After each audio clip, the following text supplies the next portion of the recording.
buddies, it's your girl AyChristene, and today we are checking out scary animation. I didn't realize it because I saw the A and I'm like, oh, that makes me think of like American Idol, like oh, I don't think I'm doing the song right. But anyways, this is The Day I Met a Serial Killer, Close Call True Horror Story, animated by The Grim Reader. Link for this video is in the description box below for you to check out and get scared. Let's get started. Back in about 2000 or 2001, I was driving by myself from visiting my mom in Colorado back to Arizona. I've always been scared driving at night that there is someone in my backseat that is going to get me. And this might be because of too many scary movies, or because my mom's paranoia rubbed off on me.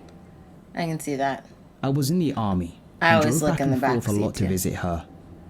She would get mad at me for sleeping at rest stops or gas stations and tell me that someone was going to kidnap me and kill me one day. I would not do that. Why would you do that? But I just didn't want to be bothered with the hassle and expense of a motel most of the time. You'd be safer. I digress. Okay. So, I'm driving on an empty stretch of highway late at night with no other cars around. I had just entered New Mexico, as I had to drive through this state before entering Arizona.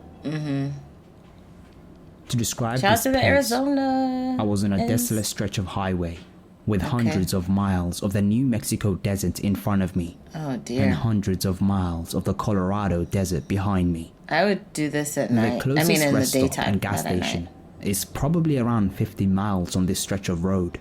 Oh dear, And it was nearly 1 a.m. in the morning, and the quietness of the desert was both eerie and peaceful. I remember thinking that a breakdown here would be the end of me. Oh, of course. I ain't stopping. I drove on, with the quiet whispers of my radio, and the desert cacti being all I could hear and see. I would definitely... Oh, what's that? Suddenly, this red truck comes up behind me, flashing his lights and honking his horn at me, frantically, and driving way too close behind me. Alright. I was thinking to myself that there was something wrong with my car, or maybe they needed help. Because why else would he be so insistent on pulling me over? Bear in mind, there was no way that this guy was highway patrol or a police car. No. So, I pull over. I was in my early 20s and still a bit naive. And I get out of my car. No. As I'm getting out of my car, the red truck has stopped directly behind me and still flashing his lights and honking his horn. No. Curious. I walked to about the middle of my car. No. I planned on going to the back of my car to see... Oh, goodness. You're losing every advantage you have unless she's pulling out a gun. There's like the advantage of being in your car and your car moving, okay? You stop your car, you lose that advantage. Then the advantage of, okay, if something pops off or you see this person come out and they look pretty scary or whatever, you could just drive away. But you can't because you got out the car. And then you walked past your door. I'm just, oh goodness. See what could have been wrong with my car. Oh, you're trying to when look. It hit me like a ton of bricks. Why is he still honking at me when I'm out of my car and still flashing his lights? Right. That's odd. Then, he slowly gets out of his truck. Okay. That's when I knew that something wasn't right. Yeah, there's nothing. I jumped back in my car and sped off as fast as I could. Okay. There was this sudden wave of fear that overwhelmed me. Okay. And without even thinking, I was back on the highway and speeding away from this man. Alright, that's good.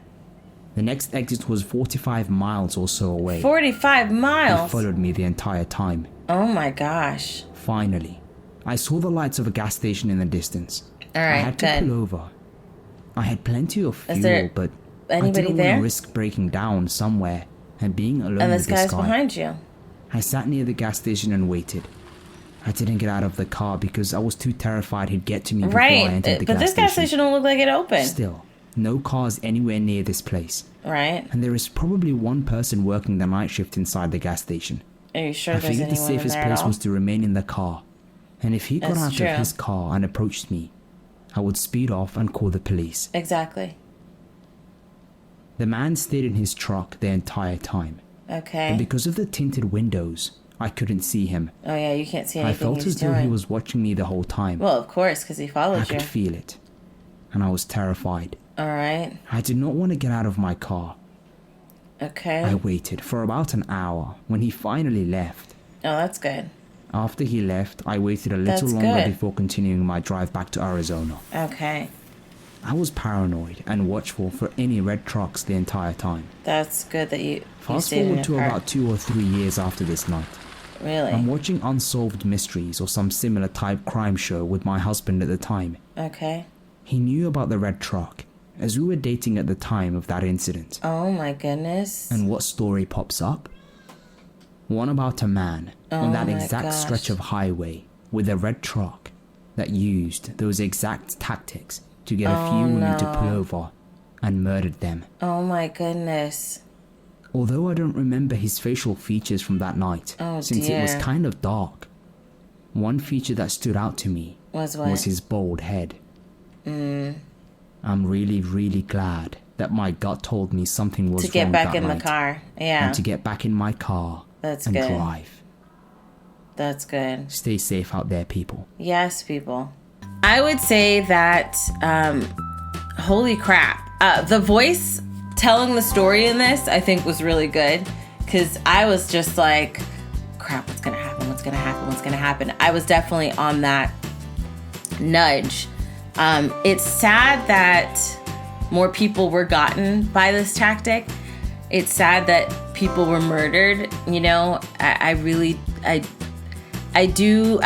understand you, since you're leaving, you're not calling the cops, because then you have to stay and wait, right? You have to wait it out. However, I think I would have still called. It depends. It's hard to tell what I would have done, calling cop-wise. However, if they're like flashing my lights and flashing their lights at my car and everything seemed good last time I checked, I'm gonna still keep going. I'm not gonna, or at least, at the very least, if I'm like that concerned, I'll wait till I'm in a populated place, a highly populated place, because I'm not stopping on no side of the road where there's like a desert left and right. Ain't no place for 45 miles. Nah, I'm gonna drive 45 miles. And if you was right, then I'll break down and I'll be okay. But you ain't gonna catch me slipping, because I ain't gonna stop in the middle of the desert. That ain't happening. But man, oh man, at least she had the ways to, like, she felt something was wrong, got in her car, just drove away. And then this person was following her. It sucks that other people didn't have that opportunity. And might have made different decisions. It's sad what happened to them, but I am glad that she was able to get away and,